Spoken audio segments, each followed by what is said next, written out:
Hello guys, welcome to Unacademy. मैं हूं अनिकेत अग्रवाल और हम शुरू करें आपका डेली न्यूज़ एनालिसिस। तो आज के डेली न्यूज़ एनालिसिस में हमारा सबसे इंपॉर्टेंट टॉपिक है फॉलिंग रुपी। फॉलिंग रुपी जो है आपका इंडियन इकोनॉमी का पार्ट है और GS3 के अंदर ये आपसे पूछा जा सकता है। तो हम जैसा देख रहे हैं कि ग्लोबल मार्केट्स में जो है काफ़ी ज़्यादा फॉल चल रहा है, प्लस अमेरिका के अंदर रिसेशन की बातें भी सुनने में आ रही हैं। तो क्या ये उसका इम्पैक्ट है जिससे कि रुपी इतना ज़्यादा जो है वो गिर गया है?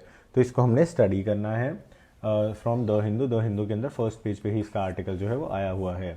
उसके बाद यूट्यूब के ऊपर 10 से ज़्यादा जो वीडियोस हैं उन्हें ब्लॉक किया है सेंट्रल गवर्नमेंट ने, यानी कि गवर्नमेंट ऑफ इंडिया ने, ये कह के कि ये हेट स्पीच को जो है बढ़ावा देती हैं।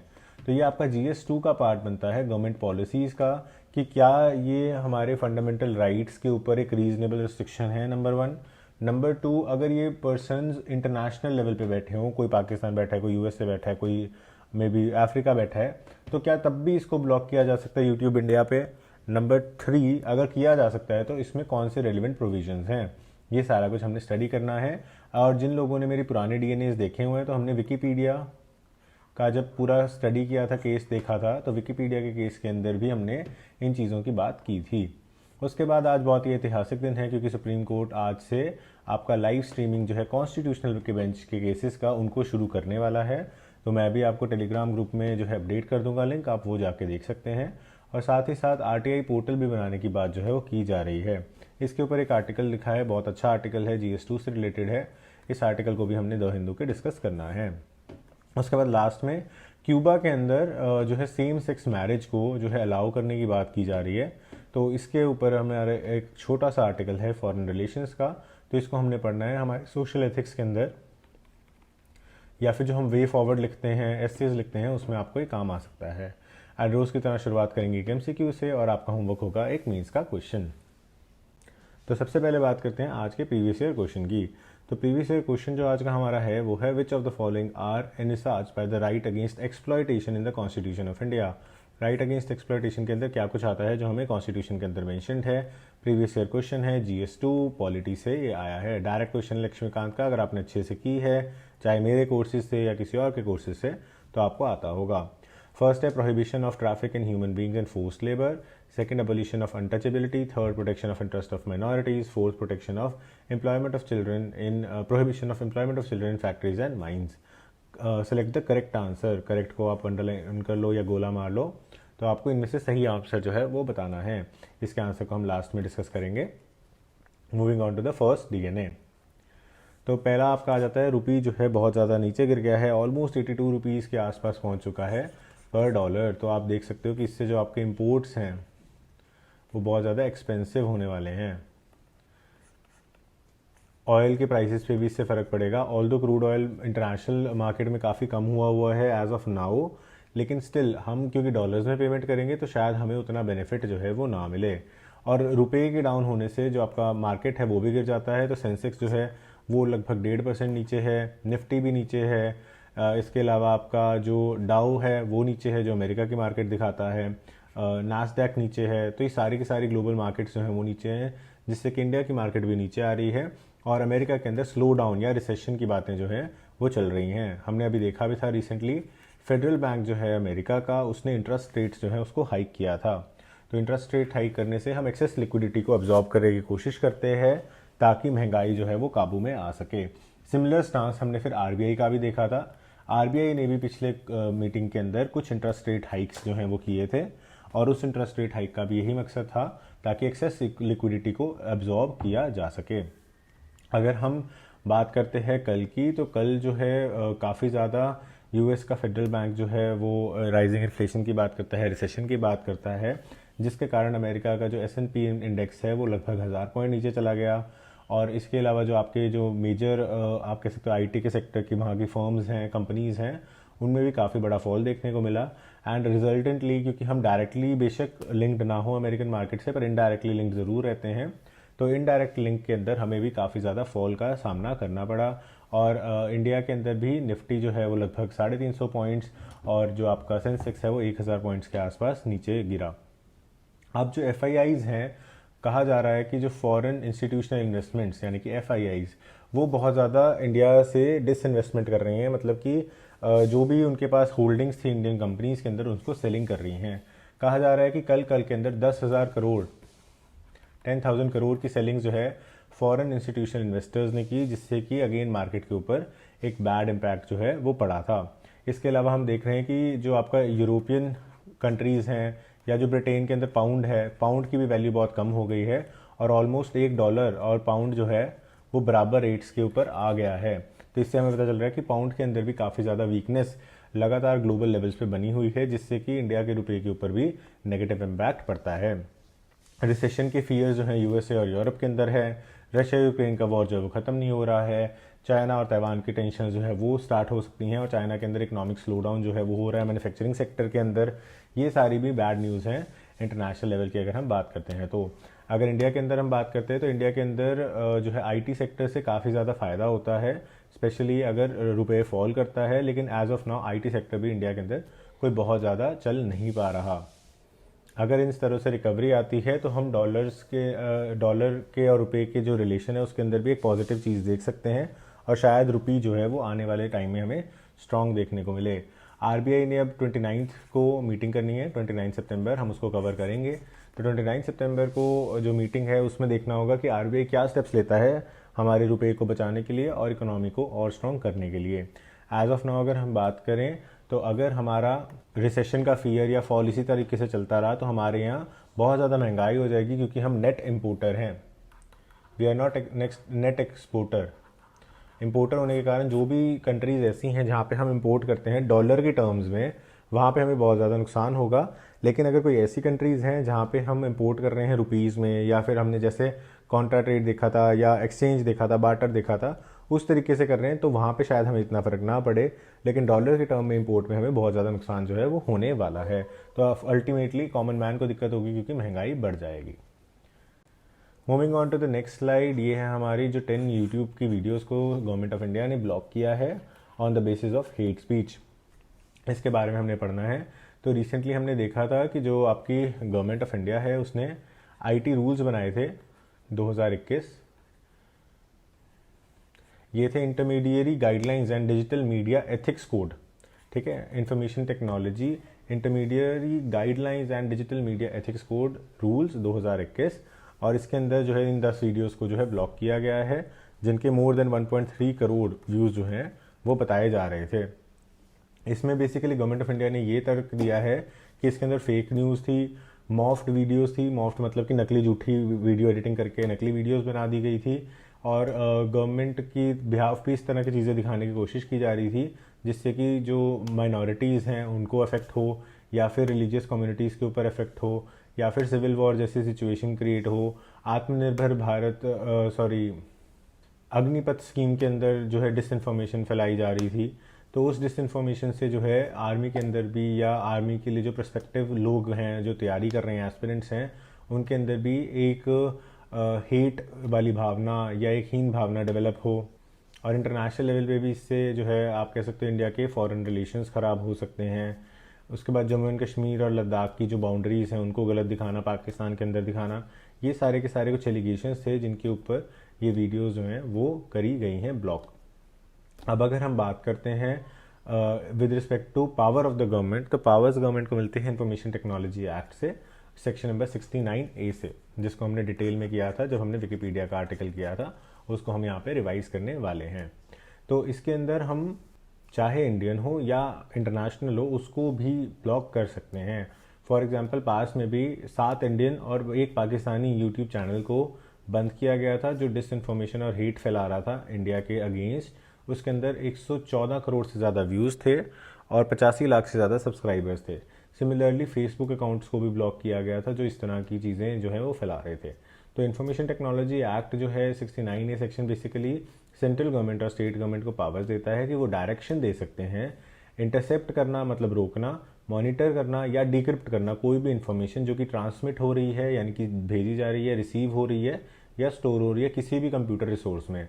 तो कंप्यूटर रिसोर्स एक बहुत वाइडर टर्म है जिसके अंदर आपके मोबाइल फ़ोन्स, कंप्यूटर्स, मैक्स और सुपर कंप्यूटर्स, नास डिवाइसेस, सारे की तरह के डिवाइसेस जो हैं वो कवर हो जाते हैं। तो इंटरमीडिएरीज के अंदर आपके यूट्यूब जैसे संस्थाएं आ जाती हैं। यूट्यूब हो गया जो कि खुद कुछ होस्ट नहीं कर रही लेकिन उनके ऊपर जाके लोग होस्ट कर रहे हैं, सिमिलरली विकिपीडिया का भी हमने देखा था, तो ये विकिपीडिया ने यही तर्क दिया था कि हमें क्या पता कि कोई यूज़र क्या डाल रहा है, we are providing free services या फ्री एजुकेशन या फ्री नॉलेज टू ऑल। तो सरकार ने इसी आर्टिकल का यूज सेक्शन का यूज़ करते हुए कहा था कि आपकी जिम्मेवारी बनती है, क्योंकि आपके पास पावर्स होती हैं एडिट करने की, ब्लॉक करने की, डिलीट करने की, कि आप जो है चेक करें कि अगर कोई कंटेंट डिसइंफॉर्मेशन है तो उसको जो है वहाँ से हटाया जाए। तो इंटरमीडिएरीज की भी यहाँ पे जिम्मेवारी जो है वो फिक्स की जाती है। तो इसके अंदर यूट्यूब भी इंटरमीडिएरी की डेफिनेशन में आ जाता है with respect to IT act. तो इसीलिए अगर यूट्यूब इसको ब्लॉक नहीं करता है तो हम आईटी एक्ट के अंदर यूट्यूब इंडिया के ऊपर भी एक्शन ले सकते हैं। इसके अलावा अगर हम बात करते हैं पास्ट ब्लॉकेजिंग की, तो जब आपका विकिपीडिया ने अक्साई चिन को चाइना का पार्ट दिखाया था, जो हमारे लद्दाख का पार्ट बनता है, फॉर्मर जम्मू एंड कश्मीर का पार्ट करता है, तब भी 69A के अंदर एक्शन लेके हमने विकिपीडिया के ऊपर जो है पेनल्टी लगाई थी और विकिपीडिया ने उसके बाद उसको रिमूव कर दिया था। अब इंफॉर्मेशन टेक्नोलॉजी रूल्स जो 2001 के हैं, जिनकी हमने बात करी, जो बेसिकली एथिकल चीज़ों की बात करते हैं, इनका कहना है कि कोई भी चीज़ जो पेटेंटली फॉल्स और अनट्रू है, मतलब कि 100% झूठ है, या फिर जो सिर्फ और सिर्फ इसलिए पब्लिश की गई है ताकि मिसलीड किया जा सके, हरास किया जा सके किसी पर्सन को, या किसी पर्सन को इंजरी जो है वो पहुंचाई जा सके, तो वो चीज़ें अलाउड नहीं होंगी किसी भी वेबसाइट पे होस्ट करना या अपलोड करना in the form of audio, video और आर्टिकल्स। तो ये सारी की सारी चीज़ें भी इसमें कवर होती हैं। तो this is a important article for your GS2। Next हमारा आ जाता है live streaming of supreme court. तो सुप्रीम कोर्ट ने आज 27 सितंबर से लाइव स्ट्रीमिंग शुरू कर देनी है कॉन्स्टिट्यूशनल बेंच के केसेस की, टू एंश्योर ट्रांसपेरेंसी। और साथ ही साथ एक ऑनलाइन RTI पोर्टल की भी बात की जा रही है, जिसमें कि आप RTI एक्ट के अंदर भी जो चीज़ें हैं वो डिमांड कर सकें सुप्रीम कोर्ट से। हालांकि ये बहुत ही ज़्यादा अप्रिशिएटेड मूव है, लेकिन कहीं ना कहीं अगर हम पास्ट की बात करें तो एनजैक, नेशनल जुडिशियल अपॉइंटमेंट कमीशन जो था, जो कि 99th कॉन्स्टिट्यूशनल अमेंडमेंट से आया था 2015 में, उसको स्ट्रक डाउन कर दिया था, जो कि बहुत नेगेटिव इम्पैक्ट डालता है for supreme court and it's transparency. क्योंकि उसके अंदर हम देख रहे थे कि कोलेजियम किसी को भी उठा करके जो है जज बना देता है, किसी भी डिस्ट्रिक्ट जज को प्रमोट करके हाई कोर्ट जज बना देता है, और बहुत सारे लोग रह जाते हैं without giving any cogent reasons, कोई भी रीजनिंग वहाँ पर नहीं है। तो एनजैक उस हिसाब से एक बहुत अच्छा कानून था, जिससे कि एक ट्रांसपेरेंसी इंश्योर हो सकती थी, लेकिन उसको यहाँ पे हटा दिया गया। क्योंकि यहाँ पे हम सेलेक्टिव लिस्ट का बायस इसलिए लगाते हैं सुप्रीम कोर्ट पे, क्योंकि हमें किन्स ऑफ जजेस बहुत ज़्यादा देखने को मिलते हैं। तो अगर आपकी फैमिली ऑफ जजेस हैं, आपके चाचा जज हैं, आपके ताऊ जज हैं, तो आप ऑटोमेटिकली उस वेव में आ जाते हैं, और कोई ना कोई आपके परिवार से नेक्स्ट पर्सन जो है हाई कोर्ट या सुप्रीम कोर्ट जज जो है वो बन जाता है। तो इस तरीके से हम देख रहे हैं कि एक लिमिटेड नंबर ऑफ फैमिलीज़ के अंदर ही जो आपके इंडिया के जुडिशियल ऑफिसर्स हैं, जो हायर जुडिशियल ऑफिसर्स हैं, सुप्रीम कोर्ट, हाई कोर्ट जजेस, वो रिवॉल्व कर रहे थे। तो लेकिन अगर ये पास की बात है, हो सकता है इसके अंदर भी कोई चीज़ जो है अब पॉजिटिव देखने को मिले, लेकिन ये बहुत पॉजिटिव स्टेप है जो लिया गया है। इसके अंदर हमने लास्ट वीक के DNA में हमने डिस्कस भी किया था कि जो अटॉर्नी जनरल ऑफ इंडिया है, उनका कहना था कि लोग जो हैं सुप्रीम कोर्ट की लाइव वेबकास्ट होगी तो उसमें से क्लिप्स जो हैं वो डाउनलोड कर लेंगे और उनको जो है सर्कुलेट कर सकते हैं सोशल मीडिया के थ्रू, व्हाट्सएप के थ्रू, इंस्टाग्राम के थ्रू, रील्स के थ्रू। तो उससे बहुत ज़्यादा साख गिर जाएगी, मतलब कि आपका जो क्लाउड है, आपकी जो वैल्यू है वो डिक्रीज़ हो जाएगी। जिसके ऊपर मैंने आपको अपने आर्ग्यूमेंट्स दिए थे, जो आप लिख सकते हैं कि ऐसा नहीं होगा, रादर इससे ट्रांसपेरेंसी इंश्योर होगी। क्योंकि आज की डेट में जो हाई कोर्ट जजेस हैं, सुप्रीम कोर्ट जजेस हैं, वो सोचते हैं कि वो कुछ भी लिख देते हैं, ऑर्डर कुछ करते हैं, होता कुछ है, या बहुत ज़्यादा आप कह सकते हो एरोगेंट वे में बिहेव करते हैं। फॉर एग्जाम्पल, जो अभी जस्टिस सूर्यकांत का इशू हुआ था, जिसके अंदर FIR क्लबिंग की बात थी, और उन्होंने कुछ और ही कमेंट्स जो है वो पास किए थे। तो अगर इस तरह की चीज़ें लाइव स्ट्रीम में होंगी तो वो अपने आप को रिफ्रेन करेंगे अपने लेवल से आगे बढ़ने की, या फिर अननेसेसरी कमेंट्स करने की, और जो उनको लिखवाना है वो मेरिट पे जो है वो लिखवा सकते हैं। तो ये सारी की सारी जो प्रॉब्लम्स हैं वो हल हो सकती हैं यहाँ पे। तो उस चीज़ में मुझे कोई भी प्रॉब्लम नहीं लगती। हालांकि अटॉर्नी जनरल की तरफ से ये ऑब्जेक्शन था वो जो लगाया गया था। इसका जैसे ही लिंक आएगा, मैं आपको लिंक भी टेलीग्राम ग्रुप के थ्रू सर्कुलेट कर दूंगा। आप उस लिंक को भी जाकर देख सकते हैं और खुद से भी देख सकते हैं सुप्रीम कोर्ट के अंदर किस तरह से जो चर्चाएँ हैं, जो बहस है वो की जाती है। सिमिलरली अगर हम RTI की बात करते हैं तो आपकी जो रजिस्ट्री है सुप्रीम कोर्ट की, हर कोर्ट की एक रजिस्ट्री होती है, तो उन्होंने दिल्ली हाई कोर्ट के अंदर बड़ा लंबा केस जो है वो लड़ा था कि चीफ जस्टिस ऑफ इंडिया का ऑफिस जो है वो ट्रांसपेरेंसी में पब्लिक अथॉरिटी के अंदर नहीं आता आरटीआई एक्ट में, और इसलिए कोई भी इन्फॉर्मेशन नहीं दी जाएगी। लेकिन उसके बाद अपील जो थी सुप्रीम कोर्ट गई, और सुप्रीम कोर्ट के कॉन्स्टिट्यूशनल बेंच बैठा, यानी कि 5 जजों का बेंच बैठा, और उसने ये डिक्लेयर किया कि जो office of chief justice of India है वो भी एक पब्लिक अथॉरिटी है अंडर द आरटीआई एक्ट, और इसीलिए अकाउंटेबिलिटी और ट्रांसपेरेंसी हैंड इन हैंड जाएगी। और आरटीआई के अंदर अगर चीफ जस्टिस के ऑफिस से कुछ इन्फॉर्मेशन मांगी जाती है तो वो भी दी जा सकती है। तो इस चीज़ से काफ़ी ज़्यादा आप कह सकते हो ट्रांसपेरेंसी इन्हांस हुई थी। तो अगर एनजैक जैसा कानून कोई आ जाता है तो और ज़्यादा हम देख सकते हैं कि जो ट्रांसपेरेंसी है वो इन्हांस हो सकती है।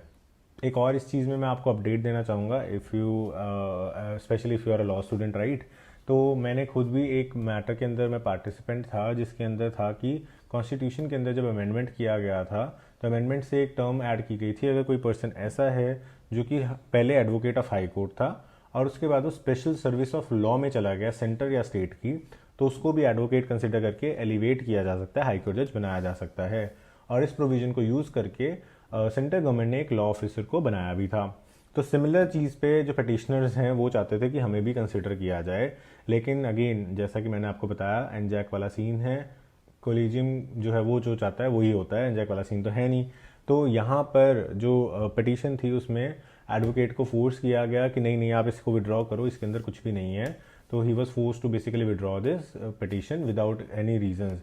तो जो चीफ जस्टिस साहब थे उन्होंने जो हाई कोर्ट के चीफ जस्टिस साहब थे उन्होंने कोई भी रीजंस नहीं दिए कि तुम कैसे एलिजिबल नहीं हो, when it has happened in past and it is categorically written in the constitution. तो इस विषय पे अगर किसी को चर्चा करनी होगी तो we will do a detailed session on this, क्योंकि मेरे पास इस पिटिशन की कॉपी पड़ी है, राइट। तो moving on to the next news, it is about Cuba. Cuba के अंदर सेम सेक्स मैरिज जो है वहाँ पर जो है नॉड मिल गया है, यानी कि अब आप सेम सेक्स मैरिज यानी कि गेज, बॉय एंड बॉय और lesbians, girl and girl marriage जो है वो कर सकते हैं। तो जो आपका फैमिली लॉ है, जैसे हमारे इंडिया में हिंदू लॉ इस तरह मुस्लिम लॉ होता है, तो इस तरीके से जो वहाँ पे फैमिली लॉ है उसके अंदर सेम सेक्स मैरिज को अलाउ किया जाएगा। साथ ही साथ उन्हें अडॉप्शन के राइट्स भी दिए जाएंगे, ताकि अगर वो मैरिज करते हैं तो नेचुरली बच्चा तो हो नहीं सकता, तो वो बच्चे को अडॉप्ट कर सकें। तो अब अगर हम बात करते हैं सेम सेक्स मैरिज की, तो बहुत सारे कंट्रीज ने इसे अलाउ किया हुआ है, जैसे कि Argentina, Australia, Austria, Belgium, Brazil, Canada, Chile, Colombia, Costa Rica, Denmark, Ecuador, Finland, France, Germany, Iceland, Ireland, Luxembourg, Malta, Mexico, Netherlands, New Zealand and so on. लेकिन इंडिया के अंदर ये अलाउड नहीं है। तो आपका जो क्वेश्चन है वो विद रिस्पेक्ट टू इंडिया ही बनेगा। तो क्या इंडिया के अंदर इसको हम अलाउ कर सकते हैं, क्या इसके प्रोज हैं, क्या इसके कॉन्स हैं, ये हमें बताने होंगे। तो अगर मैं इंडिया की बात करूं तो इंडिया के अंदर 2 तरह के लॉज हैं जिसमें आप शादियां कर सकते हो। एक तो आ जाता है आपका रिलीजियस लॉज, जैसे कि Hindu law, Muslim law, Parsi law and so on. इनमें तो किसी में भी अलाउड नहीं है, कोई चांस ही नहीं है कि इसके अंदर आपको सेम सेक्स मैरिज जो है वो अलाउ की जाए। दूसरा आ जाता है special marriage act. Special marriage act आ जाता है जहाँ पर कि आप अगर यहाँ पे शादी नहीं कर सकते तो आप स्पेशल मैरिज एक्ट में कर दो। फॉर एग्जांपल अगर एक हिंदू है एक मुस्लिम है, वो दोनों शादी करना चाहते हैं, तो Hindu can not marry a Muslim अंदर in Hindu marriage act, neither in Muslim marriage, ठीक है। तो वो कैसे करें शादी, तो उनके लिए है स्पेशल मैरिज एक्ट। तो जो शादियाँ यहाँ नहीं हो सकती आपके रिलीजियस लॉज में, कस्टम्स में, वो सारी की सारी आपकी कहाँ हो सकती हैं, स्पेशल मैरिज एक्ट में। तो स्पेशल मैरिज एक्ट को अमेंड करके हम भी इसको अलाउ कर सकते हैं, लेकिन डेफिनेटली इसमें बहुत ज़्यादा रेजिस्टेंस जो है वो हमें देखने को मिलेगी, क्योंकि इंडिया इस चीज़ के लिए ना ही तैयार है ना ही इसकी सोशल एक्सेप्टेबिलिटी है। तो आप खुद सोचिए, अगर आप घर में जाके बोलें कि आप लेस्बियन हैं, गए हैं, तो क्या घर वालों का रिएक्शन होने वाला है। So that is why India के अंदर I think it is still a far fetched dream. बाकी जिस तरह से हमने LGBT के कम्युनिटीज़ को काफ़ी ज़्यादा राइट्स एक्सटेंड किए हैं with in the past few years, और इसके अलावा हमने 377 को भी कहीं ना कहीं डीक्रिमिनलाइज किया है एंड सो ऑन, तो हो सकता है आने में वाले टाइम में हमें ये चीज़ भी देखने को मिले। Moving on to our MCQ। तो MCQ हमारा था with respect to right of exploitation. इसका आंसर हमें बताना है, तो हमें बताना था करेक्ट आंसर इनमें से कौन सा है। तो prohibition of traffic in human beings and force labour, ये दिया हुआ है। एबोलिशन ऑफ अनटचेबिलिटी, अनटचेबिलिटी यहाँ पे नहीं दिया हुआ, ये सेपरेटली आपको मैंशनड है। इंटरेस्ट ऑफ माइनॉरिटीज़, ये भी आपको सेपरेटली मैंशनड है। उसके बाद prohibition of employment in children factories and mines, ये आपका दिया हुआ है। तो ये आपका आर्टिकल 23 में है, ये आपका 24 में है। तो that is why answer number C is the correct answer. तो C आपका इसमें करेक्ट आंसर हो जाता है, 1 and 4 ओनली। ठीक है, आई होप आप लोगों ने इसको ढंग से अटेम्प्ट किया होगा और सही आंसर पाया होगा। Moving on to the last topic, that is mains का आज का क्वेश्चन। मेंस का आज का क्वेश्चन है, what are the advantages of biofuels, describe the government efforts for sustainable biofuels, international forums for clean energy.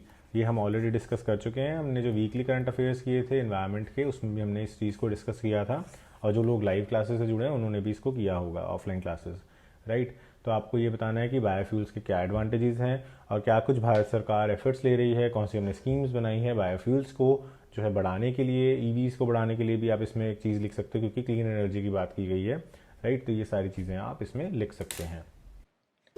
So this was it for today's daily news analysis. तो आज का हमारा डेली न्यूज़ एनालिसिस कंप्लीट होता है। I hope आपको video अच्छी लगी होगी। अच्छी लगी तो लाइक, सब्सक्राइब एंड शेयर ज़रूर कीजिएगा। एंड साथ ही अगर आप यूपीएससी की अच्छे से प्रिपरेशन करना चाहते हैं तो यूपीएससी का जनरल स्टडीज़ का सब्सक्रिप्शन ज़रूर लीजिए। इसके अंदर आपको प्लस, आइकॉनिक और लाइट तीनों तरह के कोर्सेज मिल जाते हैं। प्लस के अंदर आपका फुल कोर्स रहता है, आइकॉनिक के अंदर आपको फुल कोर्स प्लस एक लाइव 1-on-1 मेंटरशिप मिल जाती है, जो कि आपकी स्ट्रैटेजी बिल्डिंग में कोई भी डाउट सेशन है, कोई भी गाइडेंस चाहिए एग्जाम रिलेटेड किसी भी टाइम पे, आप उनको कॉन्टैक्ट करके हासिल कर सकते हैं।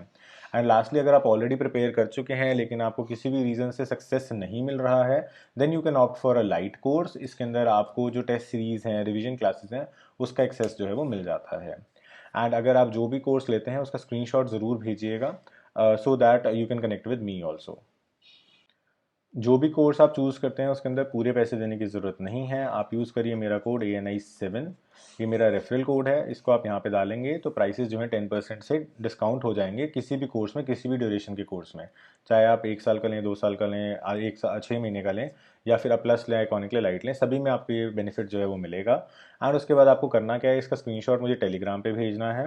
Once you send me on Telegram, I will add you to my group. And उसके बाद आपको कोई भी डाउट्स हों, कोई भी गाइडेंस चाहिए हो with respect to Unacademy, या कोई भी और हेल्प चाहिए हो विद रिस्पेक्ट टू रिसोर्सेज या अन अकेडमी से रिलेटेड, या कोई आपको नोट्स चाहिए, तो वो सारी चीज़ें मैं आपको हेल्प कर पाऊँगा।